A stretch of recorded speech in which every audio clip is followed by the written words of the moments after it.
Newsline with Faraz Shaukat Ali on TV1. And a very good evening to you. This is Newsline and welcome, a warm welcome. My guest this evening is a retired leisure hospitality industry professional with years and years and years of experience. But she's right here on our program, Ms. Lakmini Raymond. Good evening to you, Lakmini, and welcome to the program. Good evening, Faraz. Good to be with you. Thank you. On Newsline. Obviously, the hot topic in the hospitality circles, especially in Colombo, is this minimum rate business. Is this good? Is this bad? Is it mediocre? Do we need it? Tell us the story. Minimum rate is not a new story. Minimum rate has been in various stages implemented in Sri Lanka since 1989, I think, if I'm not mistaken. Minimum rate is good when the country is going through a low demand period. Especially the minimum rate is not for Sri Lanka. People must understand that the minimum rate is only for the Colombo city hotels, where we have the largest inventory of rooms in a city is in Colombo. And since the demand has dropped due to various situations in the country, we have, it's a good thing that when we implement minimum rate, it helps our hoteliers in sustaining a rate within the hotels in Colombo. So what will the effect be for the Colombo hotels of this, the introduction of this minimum rate? Will they all sell at the same rate? No, it will be categorized by star category. So you will have the Gazette notification is out, but it normally, when we do a minimum rate, it is on star category. So you'll have 5-star, 4-star, 3-star, 2-star, and all the hotels that are registered under the city hoteliers in the Tourist Board of Colombo, in the license of the Tourist Board, comes under this minimum rate Gazette notification. The Gazette is out as of 1st October. So it could help the city hotels, but of course, this isn't applicable out of Colombo, is it? It is not applicable, no. It's only for the city hotels in Colombo. Talking more on a broader perspective about tourism and leisure sector in Sri Lanka, what should the ideal position be? Should Sri Lanka go after the numbers in terms of tourist arrivals, or should they go after the revenue? Actually, there is no short or long answer that I can give you. As you know, Sri Lanka has always been a great destination to promote tourism. Tourism is one of our key economic indicators. But however, the different economic, political problems has created big, what shall I say, valleys and mountains in the way the occupancies have peaked and come down. So I think for the first short term, it would be good if you go for volume.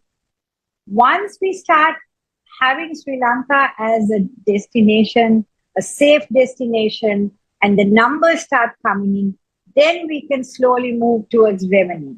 But right now, Sri Lanka needs the numbers. Looking at a sort of wider, even wider than we just spoke about, perspective, what do you mean by safe? What does that mean? This is slightly political. Do you mean that we mustn't have protests on the streets? We mustn't have the police or the army or whoever shooting off water cannons and the odd tear gas canisters, expired or not? And do you mean that? Is that what you mean?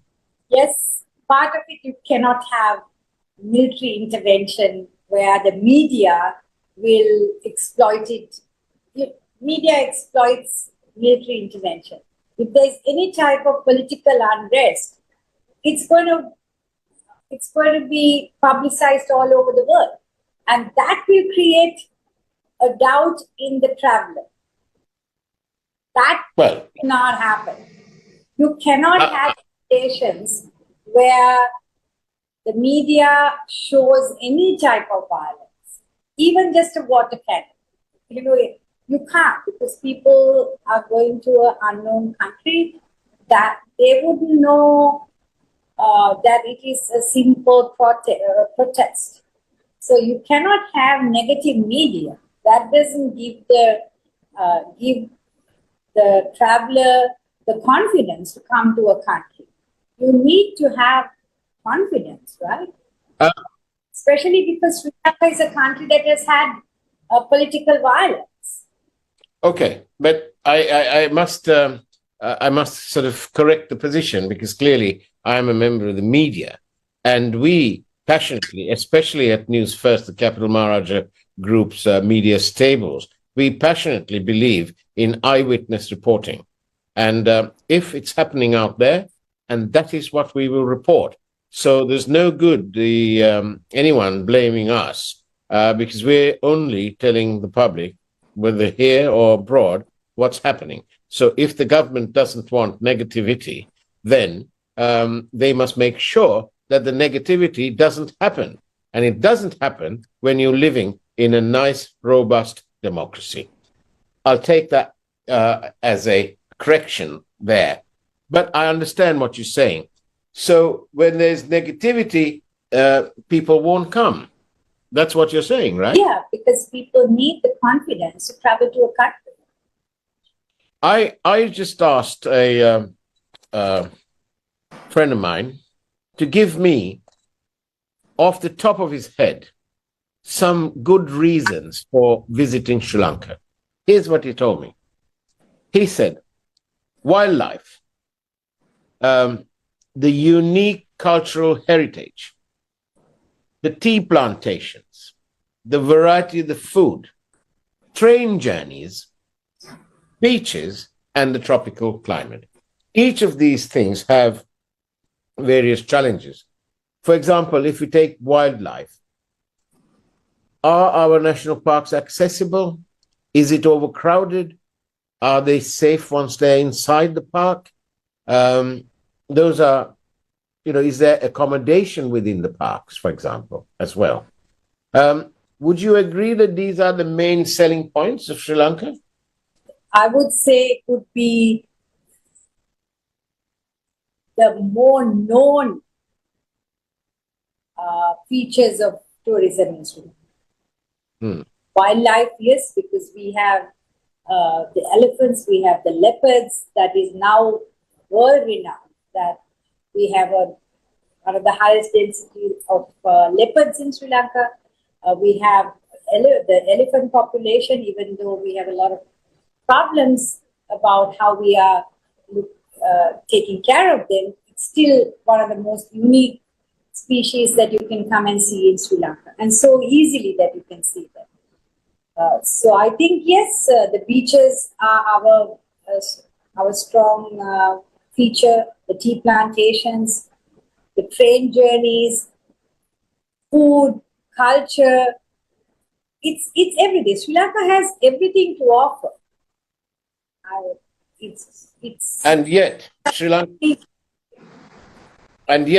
has everything to offer, and yet Sri Lanka is in the doldrums in terms of dollars. No dollars. The governor of the central bank, Dr. Nandalal Weerasinghe, is forever. I mean, I pity him, because he might end up, his head might end up like mine without any hair, because he's pulling all his hair out. There's no dollars. So what's the secret, Lakmini Raymond, my guest today on Newsline? What's the secret? How do we get Sri Lanka rolling in the dollars? Personally, being in the industry for over 35 years, I think this is the best time that all stakeholders, government, private sector, every single stakeholder that is a part of tourism have to come together as in unity and actually go out there with one voice, giving the travelers the confidence to come to Sri Lanka.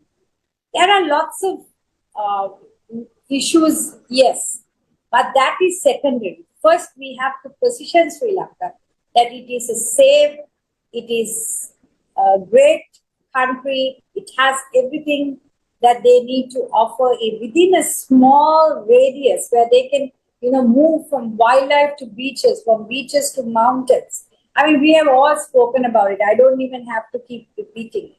We all know it. But how are we as a country, as stakeholders in this industry, what are we doing together to position Sri Lanka, to give the people the confidence, to bring the people to Sri Lanka? Even airlines. I mean, we have such little airlines coming to Sri Lanka still.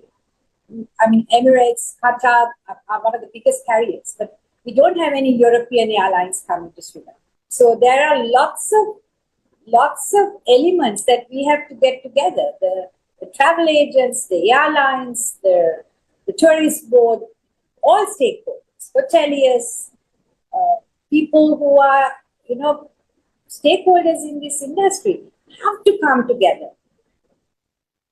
I mean, everybody can't think in silos. Oh, we are tour operators. We are hoteliers.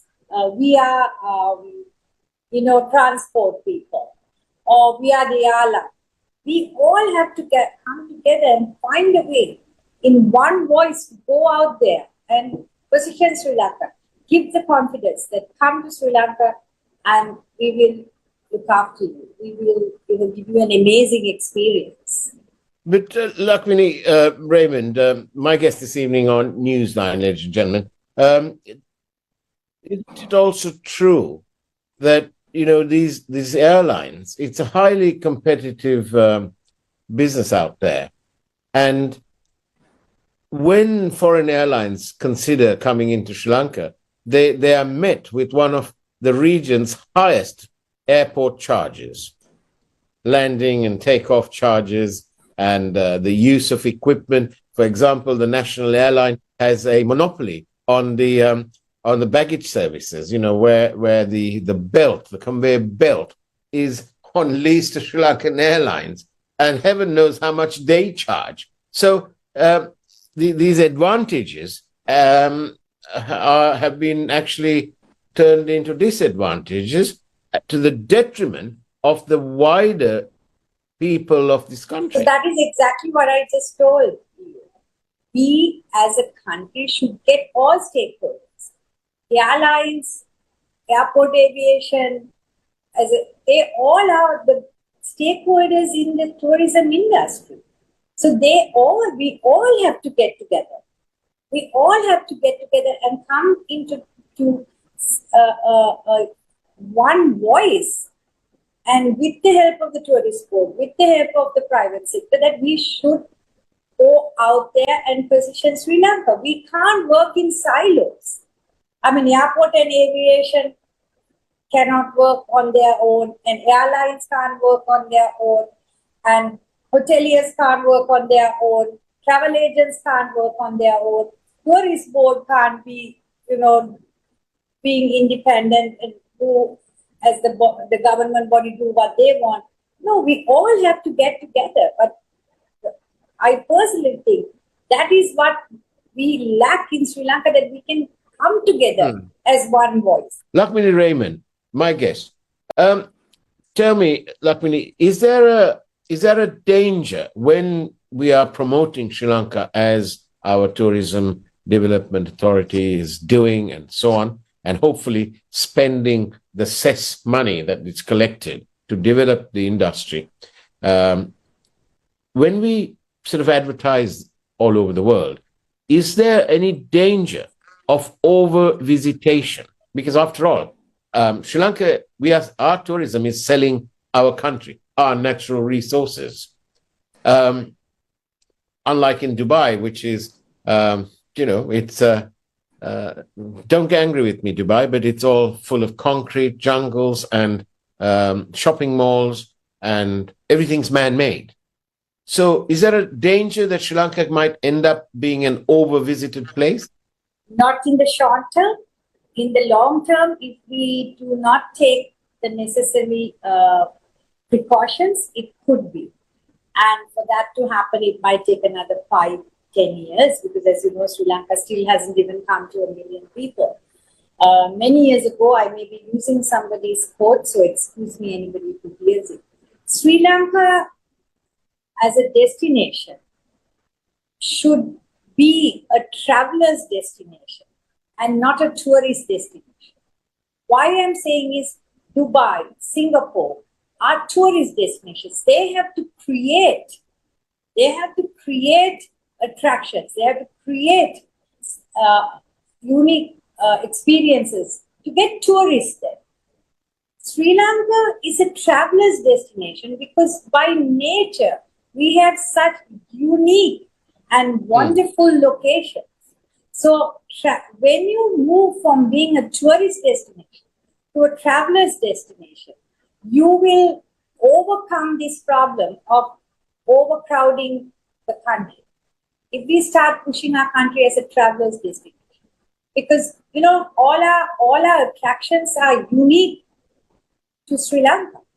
You take our cultural triangle, our tea estates. Those are travelers' destinations. People who want to travel, not just come in buses or just look for, just man-made experiences. Then they can go to Dubai, they can go to Singapore. But Sri Lanka is so unique. They should make it a traveler's destination, work towards it to be positioned as a traveler's destination. And what about this, Lakmini? In Sri Lanka, what do you think would be an optimum number of visitors that we ought to be aiming? Having said that, I've just got the figures here from Thailand. They're at 38 million tourists, which is absolutely marvelous. But I mean, if we had 38 million in this country, we'd all be, there'll be tourists camped at the Newsfirst car park. But again, as I said, we are not a Thailand. We have to make the position ourselves as this unique destination. How many tourists? How many tourists? What do you think is a good figure? 4 million? 5 million?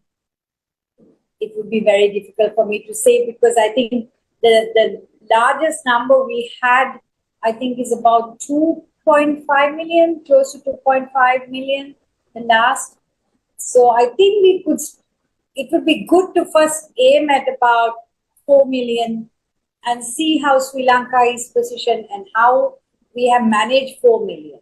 And then you can push your numbers. As I said, Sri Lanka needs a short-term strategy, a mid-term strategy, and a long-term strategy. Since Sri Lanka for so long has not had big numbers. So how do hotels, the biggest challenge would appear to be human capital and training. How on earth are we going to get them done if we don't have the numbers and the revenue? You'll have to rephrase that question. Yes, human capital is going to be the biggest challenge for hoteliers in Sri Lanka, because we need to have trained personnel, and Sri Lanka also has been almost like the training ground for hospitality personnel, for Dubai, for the entire Middle East, for Maldives. We have been the training ground. But it will come a time that people will come back to Sri Lanka. But I don't think we are going to have sufficient people. Sri Lanka is not a country that has a huge population. We have 21 million people, which is a comparatively small population to other countries that have big tourist numbers. And any other country like Maldives and Middle East and Singapore bring in expatriate workers. We are in that position. But, for Maldives, for example, they don't have their human capital isn't entirely from the Maldives. There are not many. I don't think there's enough fish in the Maldives to feed everybody. And so likewise, I'm sure they don't have enough people to employ in their hotels. So they let labor to be imported. The minute you do that in Sri Lanka, we will have the trade unions protest, we will have all sorts of nonsense, and then the media will show that on television and they will stop coming. So, catch 22. Don't you think that the government should have a holistic policy that takes in everything into account? I know that Mahinda Rajapaksa had opened a school down south, and I heard him once complaining that it wasn't full enough because people were sending their children, instead of to Aungal, they were sending them to Cornell and all sorts of other places, using up the scarce dollars that we have. The US Embassy, I just saw a statement, they're having some university fair in Colombo soon. Well, that's a bit unfair. We don't have dollars to pay those fees. The little dollars we have, they're coming and grabbing it and taking it away. So, I sit there wondering, what on earth, are they really here to help us? What can we do to help ourselves the easiest way? See, hospitality needs hospitality schools in Sri Lanka. And also hospitality is a very labor-intensive industry. Yeah. We need such a varied amount of people. I mean, people think about chefs. We need engineers, we need housekeepers. Every hotel has to have a tailor. I mean, it's like a mini city. It's a very labor-intensive industry. So one of the things that I think, like I said, all stakeholders, is also how are we going to manage what we're going to pay? How are we going to pay these people in hospitality? Which is why we need good rates. Yeah, we need good rates, and we need good schools. We need exposure for these hospitality personnel who come into our industry. I always say we are not a culture that eats Western food and drink coffees and have cocktails. So when we bring in a boy or a girl or anybody from out of a city, everything has to be taught. They have no palate for the food they are going to serve or eat or drink. So it's a big challenge for hoteliers. Sending them to a hospitality school or a skill development is one part. Then bringing them into the industry and giving them the exposure to what hospitality is all about. I mean, what an absolute clean bed looks like. What a bathtub has to look like. It's a lot of work for hoteliers to train these boys and girls when they come into hospitality. So that when I say stakeholders, it's not just, as I said, the big name saying hotelier, travel agent. Education comes in. Government education system comes in. Policy comes in. Are we going to be ready to handle 2.5 million, 3 million tourists? Are we going to have enough trained staff? It's been a very intensive but enjoyable discussion. Lakmini Raymond, thank you very much. And we'll let you go off to your dinner arrangements. But that's the way it was, ladies and gentlemen, on Newsline today. Thank you. Take care. Have a great evening as much as you can. And God bless you all.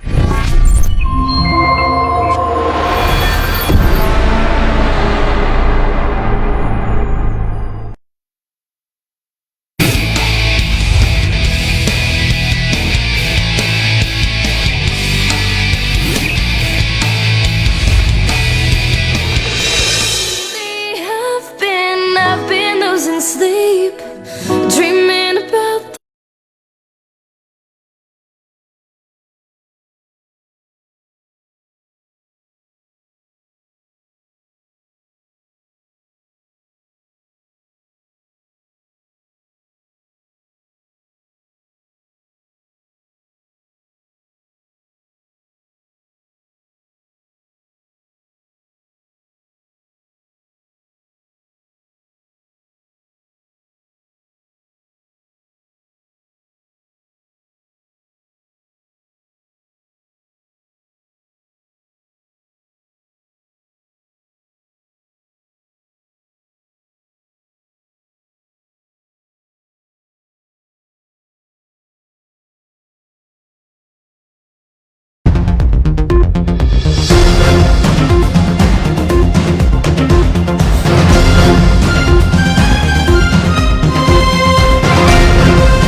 A very good evening and welcome. This is Newsfirst Primetime News here on TV1. Today is the 4th of September 2023. For the Newsfirst team, I am Jayama Ratnayaka.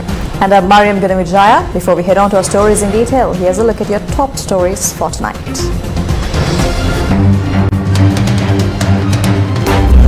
Lawyers Collective calls to protect the independence of the judiciary. UK's Channel 4 to telecast shocking details of Easter attacks. State Intelligence Chief demands 50 million rupees each from 2 Catholic priests for allegedly making defamatory comments. United National Party Convention postponed. SLPP to introduce a new program to approach the masses. Trade unions and professionals ready to strike against unjust taxes and economic crisis. Litro increases domestic LP gas prices. In your top story for tonight, the Lawyers Collective stressed that there should be zero influence on Sri Lanka's judiciary. Comments over the matter were expressed during a seminar in Colombo today. A seminar on the executive, democracy and the judiciary took place in Colombo, and it was attended by the former chairpersons of the Bar Association of Sri Lanka, university teachers, civil activists and others. President's Counsel Dr. Jayampati Vikramaratne expressed these views. අධිකරණය ක්‍රියා කරන්නේ රාජ්‍ය නාමයෙන් වුවත් එය නීතිය සම්පාදනය කරන ව්‍යවස්ථාදායකයන් මෙන්ම නීතිය ක්‍රියාත්මක කරන විධායකයන්ද වෙන්ව. Though the judiciary functions in the name of the state, it must be separate from the legislature and the executive. When it comes to domestic debt optimization, the president said that the government will not heed orders or advice from any other party except parliament. The Speaker of Parliament also noted that any proposal passed in parliament cannot be challenged in court. Clearly, this is wrong.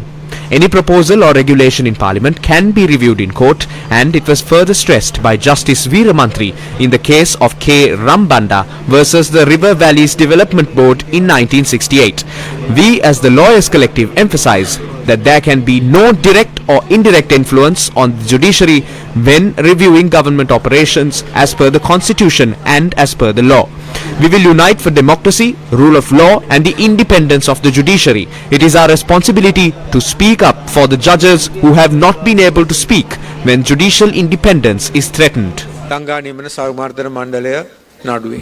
ව්‍යවස්ථාවට හා නීතියට අනුව රජයේ ක්‍රියාමාර්ග සමාලෝචනය කිරීමේදී ඍජුව හෝ වක්‍රව අධිකරණයට කිසිදු ආකාරයෙන් බාධා නොකළ යුතු බව නීතිඥ සාමූහිකය අපි අවධාරණය කර සිටිනවා. ප්‍රජාතන්ත්‍රවාදය, නීතියේ ආධිපත්‍ය සහ අධිකරණයේ ස්වාධීනත්වය කෙරෙහි අපගේ දැඩි කැපවීමෙන් අපි එක්සත් වෙනවා. තම ස්වාධීනත්වයේ තර්ජනයක් වූ විට තමන්ට කතා නොකළ හැකි විනිශ්චයකාරවරියන් වෙනුවෙන් කතා කිරීම නීතිඥ වෘත්තියේ අපගේ වගකීමක්. එය තමයි අප මේ ඉෂ්ට කරන්නේ. Professor Vasantha Senaviratne from the University of Colombo pointed out that executive, legislature and the judiciary should function with balance. අපේ ආණ්ඩුක්‍රම ව්‍යවස්ථාව පැහැදිලිව කියලා තියෙනවා මේ පරමාධිපත්‍ය බලය තුල ක්‍රියාත්මක වන්නේ.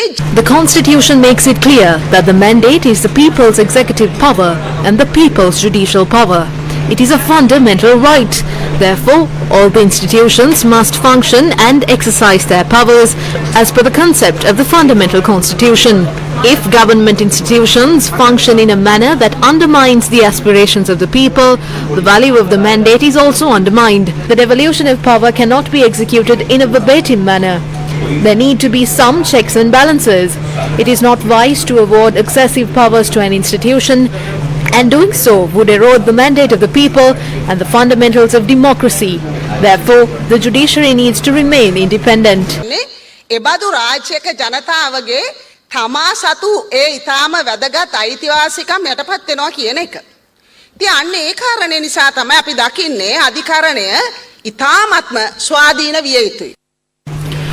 Former President of the Bar Association of Sri Lanka, President's Counsel Salia Peris also attended the forum.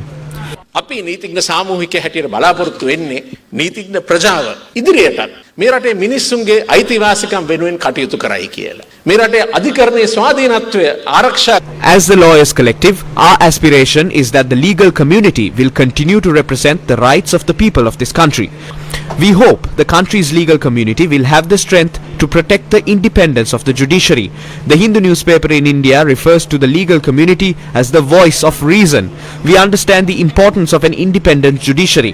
Former SSP Shania Besekar understands the importance of a strong judiciary.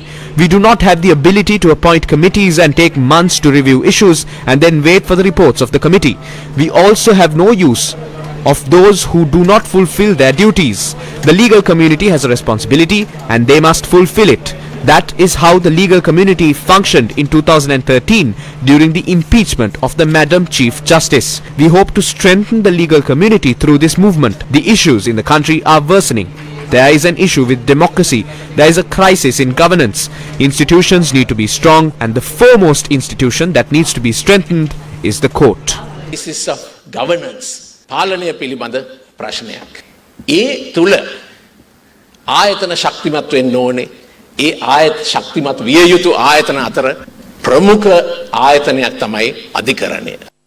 Parliamentarian M.S. Sumandiran also spoke at the event. Judiciary has a separate, a distinct and an important independent function in the structure of democracy, and that must be preserved whatever happens. That space for the judiciary must not be transgressed into by the other organs or anyone else. We do criticize judgments. When a professor is here, academically, even otherwise, wrong judgments are openly criticized. And that's good. That is good for the judiciary. That's good for democracy. That's good for freedom of speech. But we will not allow the judiciary to be attacked, the judiciary to be subjugated and made to follow the dictates of others. Independence of the judiciary is fundamental to any democratic system.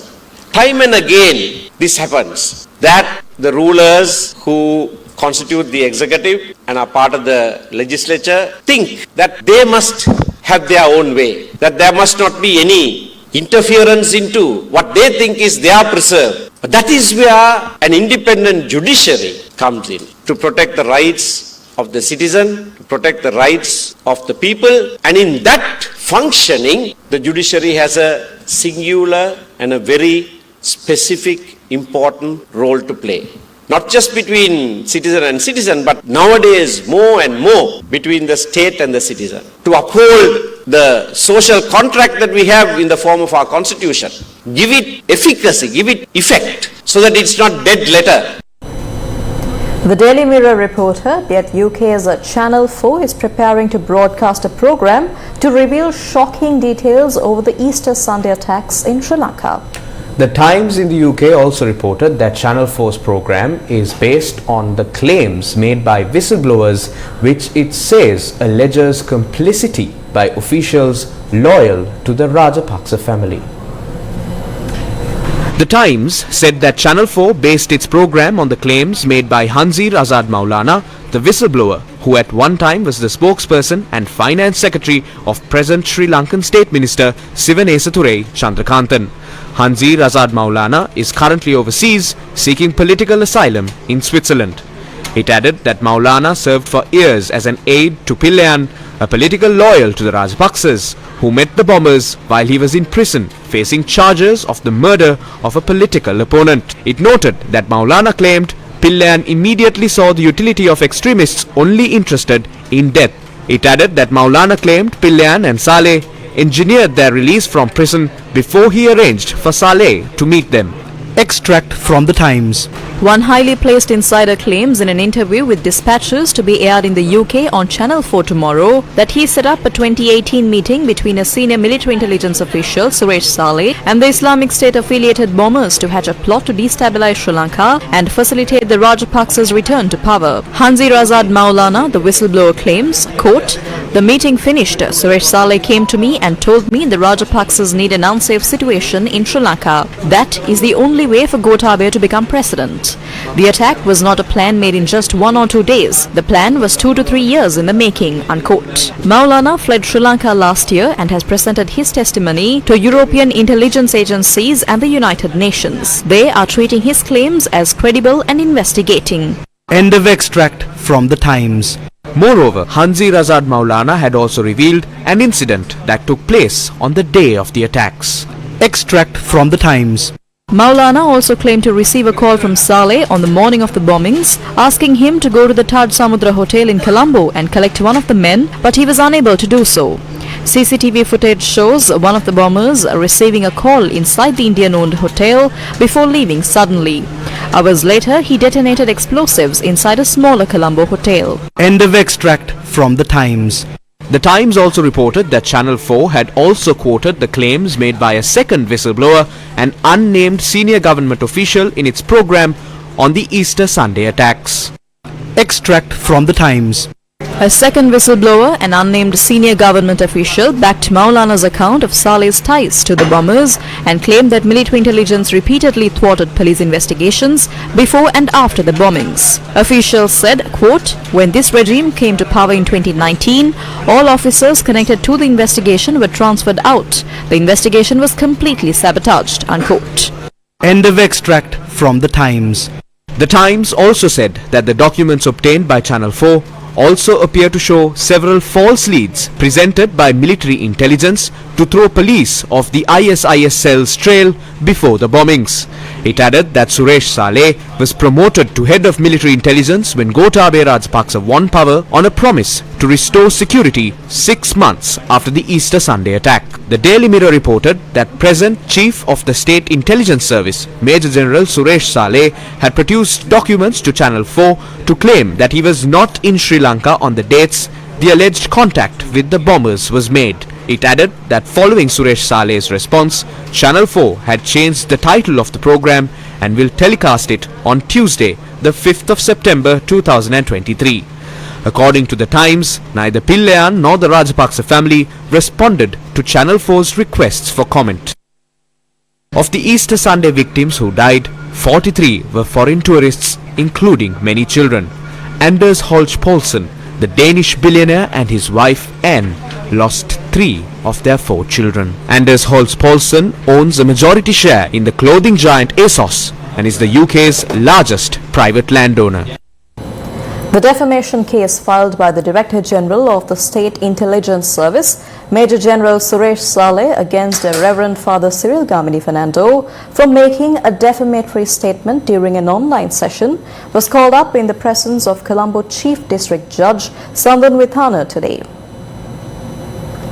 Major General Suresh Saleh had filed a defamation case against Reverend Father Cyril Gamini Fernando, seeking 50 million rupees in damages. The case was filed based on a statement made by Reverend Father Cyril Gamini Fernando during an online forum on the 23rd of October 2021 on the 2019 Easter attacks.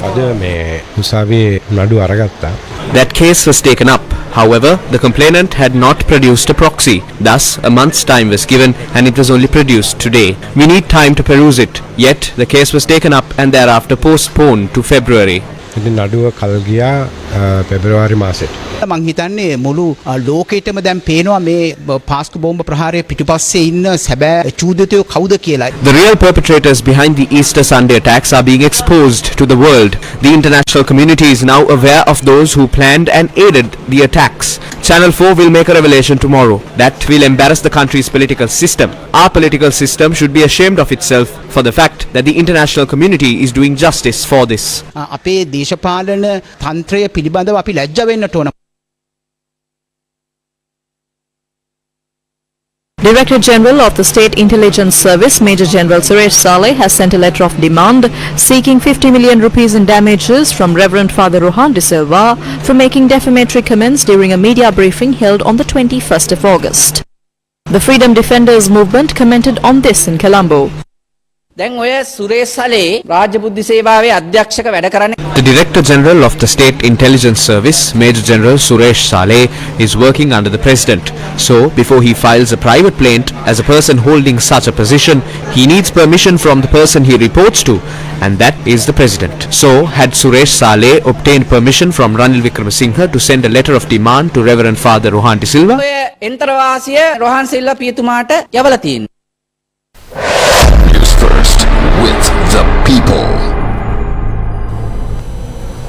The convention of the United National Party, which was scheduled to take place in Colombo on Sunday, the 10th of September, was postponed indefinitely.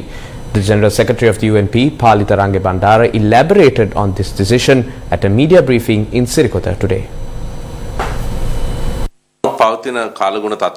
We held an emergency meeting with the President on Sunday, and the Management Committee decided to postpone the convention planned for the 10th indefinitely, considering the weather. The President, as the leader of the party, requested the establishment of 70 Balamandala groups ahead of the convention. We were able to successfully complete the programs for 153 Balamandala groups. We have only 9 left. We were unable to conduct these 9 Balamandala groups due to the inefficiency of the 12 organizers and their inability to work together. 2 personnel who failed to fulfill their responsibilities have already been removed from those positions.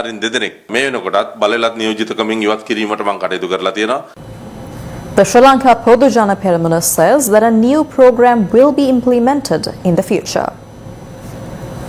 The people have been given what they asked for. Even if we aren't united as a party, President Ranil Wickremesinghe is giving what the people asked for. People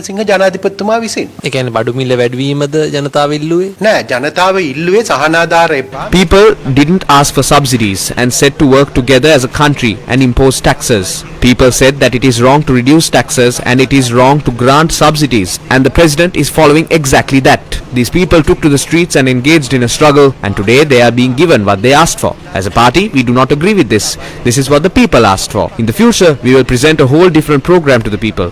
If the people like it, they will vote for us. But if they prefer to continue this way, they can choose that as well. In a democratic country, we have to move forward based on the will of the people. Sri Lankan professionals today warned that the government that if it does not keep its promises, strict trade union action will be taken. The warning to the government comes ahead of the visit by the IMF delegation to Sri Lanka on the 15th of September to conduct the first review of the Extended Fund Facility, or the EFF arrangement for Sri Lanka. The Federation of University Teachers Association stressed that the President should act according to the written assurance he gave in the month of March. In March, the President in writing assured us that the tax system would be amended by the month of June and that a solution will be given to the problems faced by the university teachers and all the professionals in this country relating to the tax system. But that hasn't been done yet. We notified the President in writing yesterday that we cannot tolerate this anymore. We clearly mentioned that the plans of the government in relation to this must be revealed to the general public. If the government does not respond to that, we will definitely have to opt for strikes. The Government Medical Officers Association emphasized that they will have to take strict action if steps are not taken to provide a fair solution. Looking back, the rulers of the country are still in the same place as they were last year. Within the past year, around 1,500 doctors have left the country. The most crucial fact is that there are around 5,000 doctors still retained in the country who have fulfilled all the requirements to migrate.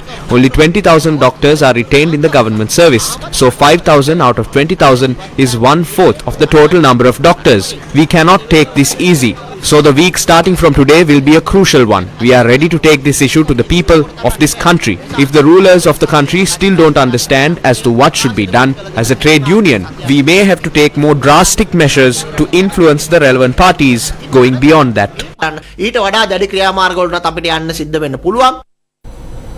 In more related news, port trade unions in Sri Lanka are planning to stage protests citing the effects the domestic debt optimization program would have on the EPF and the ETF. Trade unions met in Colombo today to elaborate on their plans.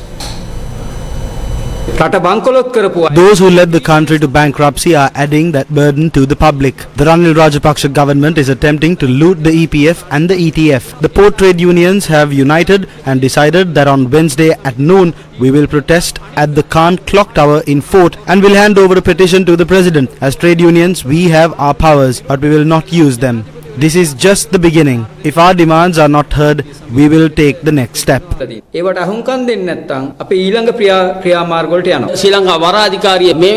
Sri Lanka Ports Authority is 69% privatized. We only get 15% from that, and the 85% revenue is taken overseas. The government cannot function due to such short-sighted economic policies. Therefore, they are looting the EPF and the ETF and imposing unjust tax regimes.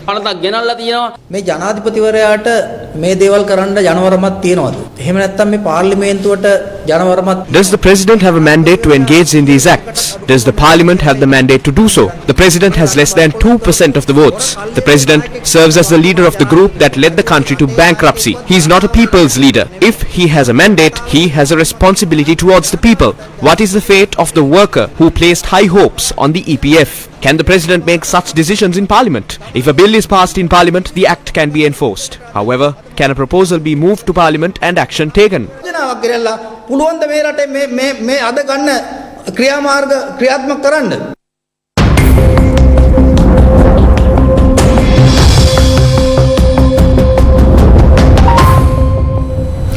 A red alert landslide warning has been issued to the Ahaliyagoda Divisional Secretariat in the Ratnapura district due to inclement weather. The National Building Research Organisation says landslide warnings issued to several divisional secretariats in Ratnapura, Kegaul, Gaul and Kalutara districts continue to be in effect. Now, the Met Department forecasts showers exceeding 50 millimeters in several areas of Sri Lanka tonight, including the western and Sabaragamuwa provinces. The Disaster Management Centre says torrential rains have displaced 98 people from 28 families in 3 districts. The highest rainfall recorded over the 24-hour window that ended at 7 this morning was from Lakshakanda Ratnapura. It was measured at 91.5 millimeters. Many low-lying areas in the Ratnapura town were flooded this morning. Our cameras captured how the road leading to Dambuluwana in the Alapatha Divisional Secretariat had been inundated from Radalla. Low-lying areas on the road in Mudduwa, Ratnapura were flooded. The Molkava road in Bulat Singhala was flooded after the Kuda Ganga overflowed. This was due to one floodgate of the Kukule Ganga reservoir being opened this morning. The motion of no confidence against Health Minister Kehelia Rambukwala is to be taken up for debate in Parliament on Wednesday. Public petitions supporting the motion were signed in several locations today. Parliamentarian of the Samagi Janabalavega, Gayantha Karunathilaka, had organised a program to obtain signatures opposite the Karapete Teaching Hospital in Gaul. A program to collect signatures was also conducted in front of the Polonnaruwa General Hospital. Public signatures were collected in support of the no-confidence motion drawn against Health Minister Kehelia Rambukwala in Colombo Fort this afternoon.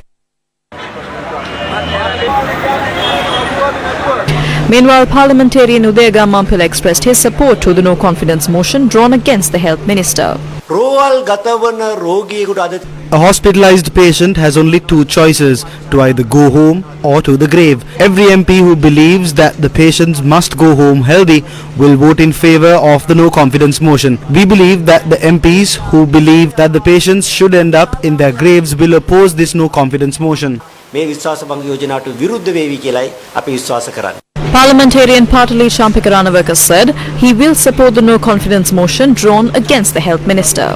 Oh, they know it, right? Not only I will vote in favor of this motion, I also signed it. Political authorities have become a part of the medicine mafia in the health sector.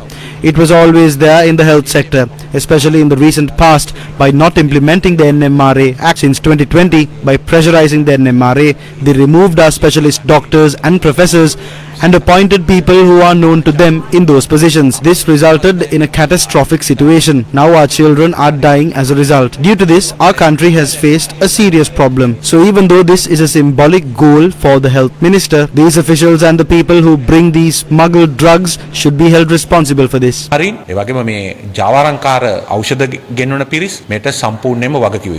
Freedom People's Congress also expressed their opinions on the no confidence motion against the health minister. Our country's health system has never experienced a tragic situation of this kind. On the other hand, Chairman of the NMRA, Professor Jayaratna, accepts that in public there is no point in talking about the health policy of this country when inferior medicines are brought down to the country and when such medicines are being offered to the innocent people. This country doesn't have a proper health policy. The health policy is collapsed. In such an occasion, the question before the MPs of Pohottuwa is whether they can go to their respective hometowns after protecting this government and its health minister. It is a matter which must draw the attention of the members of the SLPP.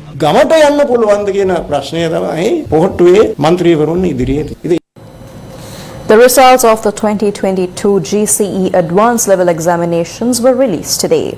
The results of the 2022 GCE Advanced Level Examinations can be accessed via the Department of Examinations website, that is www.doenets.lk. Spokesperson for the Department of Examinations, Lasika Samarakun, says that schools will be able to download the results within 24 hours. He also adds that details of the students' performance for individual subjects will be available tomorrow. Moving on with other local developments, Litro Gas increased the prices of its domestic products with effect from midnight today. Litro Gas Chairman Mudita Piris announced on Monday that the price of the 12.5 kg domestic LP gas cylinder will be increased by 145 rupees to 3,127 rupees.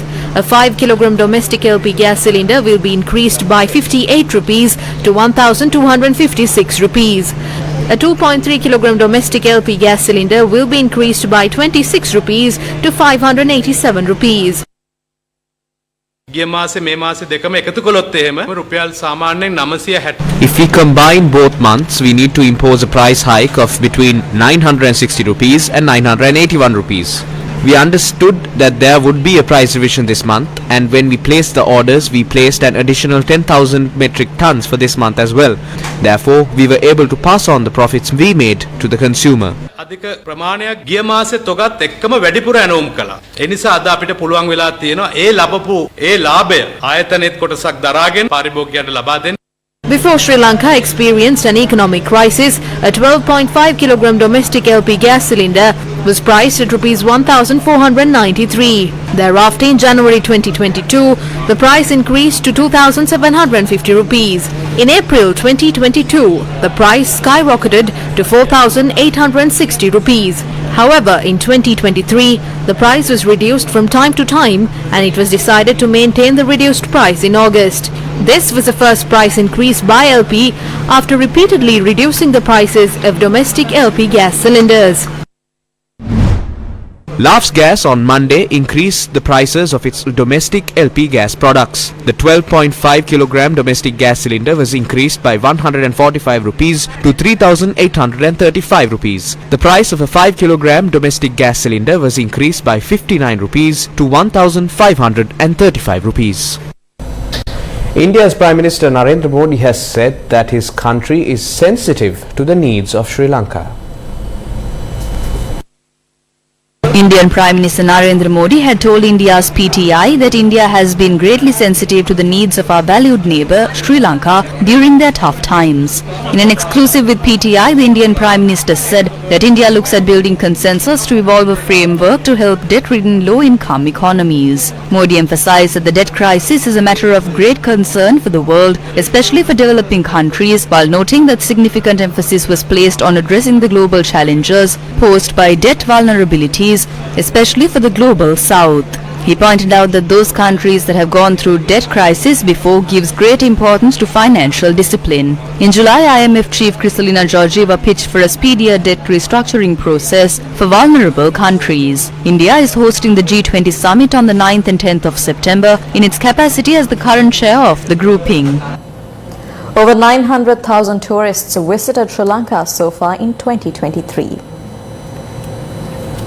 Tourist arrivals in Sri Lanka crossed the 900,000 mark this year on the 30th of August, according to the latest statistics released by Sri Lanka Tourism Development Authority. According to SLTDA, 900,708 tourists arrived in the country so far this year, which is an increase against 719,978 total arrivals reported for the entire year of 2022.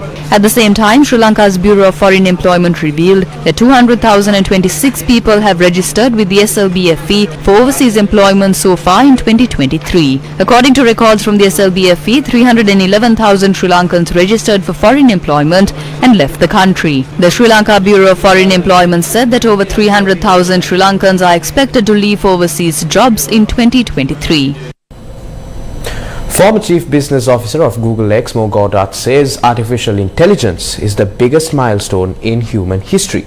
He was speaking at an event held in Colombo recently.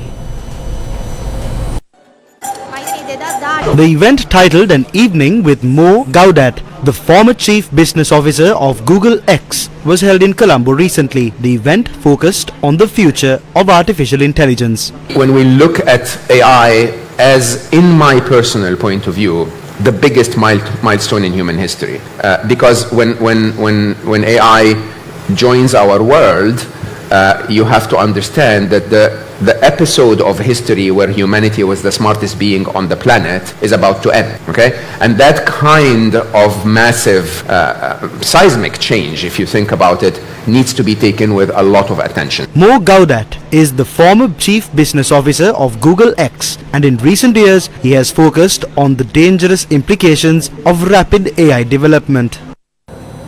The closing ceremony of the APIT Law School International Negotiation Competition 2023 was held yesterday. The final round of the APIT Law School International Negotiation Competition 2023 was held on Sunday. ALSINC 2023 saw the participation of 20 plus universities and 35 plus assessors representing 15 plus countries from around the world. It was the third edition of the competition, which is designed to raise awareness of alternative dispute resolution techniques. The day's proceedings began with the final round, in which OP Jindal Global University tested their negotiation skills against the Royal Institute of Colombo, with Royal Institute of Colombo emerging victorious. The OP Jindal Global University emerged runners-up, with the Hillary Clinton School of Law of Swansea University clinching the second runner-up title. The closing ceremony was graced by President's Council Sarath Jayamanna. The second leg of the LOLC Divisavya program continued for the 16th day today. The program took place centering the Anuradhapura district. The LOLC Divisavya program is taking place to support the Sri Lankan student population, and the second leg of the program aims to provide school books and stationery items for 1 year free of charge to government schools with less than 100 students. This worthy initiative is a collaboration between the LOLC group and the Ministry of Education. Over 1,500 school students from 21 schools in the Anuradhapura education zone were provided school books and stationery by the LOLC Divisavya program at the Zonal Education Office. Another leg of the LOLC Divisavya program took place at the Talava Shilpaloka Primary School, Handrugasweva Vidyalaya and Thammennagama Aluthweva Vidyalaya and several other schools. In addition, students were also provided school books and stationery items at the Tamuttegama Zonal Education Office. School books and stationery items were distributed to students at the Kalaya Amunukola Vidyalaya in Eppawala, Ihala Halmillava Sri Parakum School in Eppawala, the Uskala School in Galnava and the Valasweva School in Galnava. The LOLC Divisavya program will continue to support the future of Sri Lanka's student population. Farming communities in Sri Lanka contribute immensely to the nation. But the lives of those engaged in farming is far from comfortable, and their worries have worsened in recent times. While the fertilizer crisis, fuel shortages and failure to fetch reasonable prices for their harvests continue to burden them on a daily basis, the arid weather in Sri Lanka compounded their woes. It was then that Government understood the need to support these communities and stepped in to reduce their worries in whichever way possible. Today, Government launched its dry ration distribution campaign in order to be a silver lining in their cloud of burdens. The dry ration distribution campaign was carried out today to support farming communities in 4 districts. One Gammadda team toured the villages of Bopalewewa, Katuwewa and other villages situated on the Walava left bank in the Hambantota district and distributed dry rations.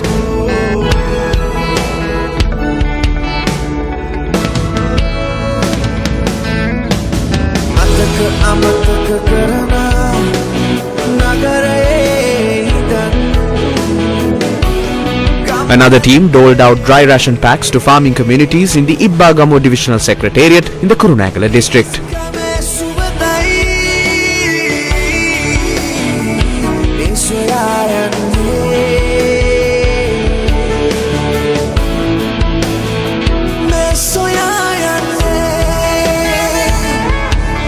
Dry ration packs were distributed among families in the Rasagala farming cantonment including Balangoda, Baddekanda and Jasinghakanda in the Ratnapura district.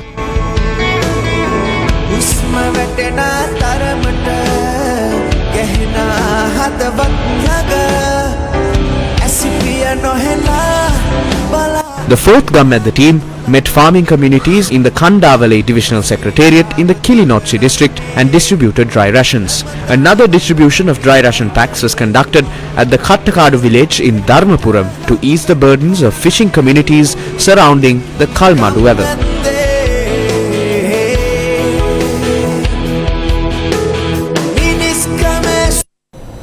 And with that, we wrap up Prime Time News tonight. Take care and good night.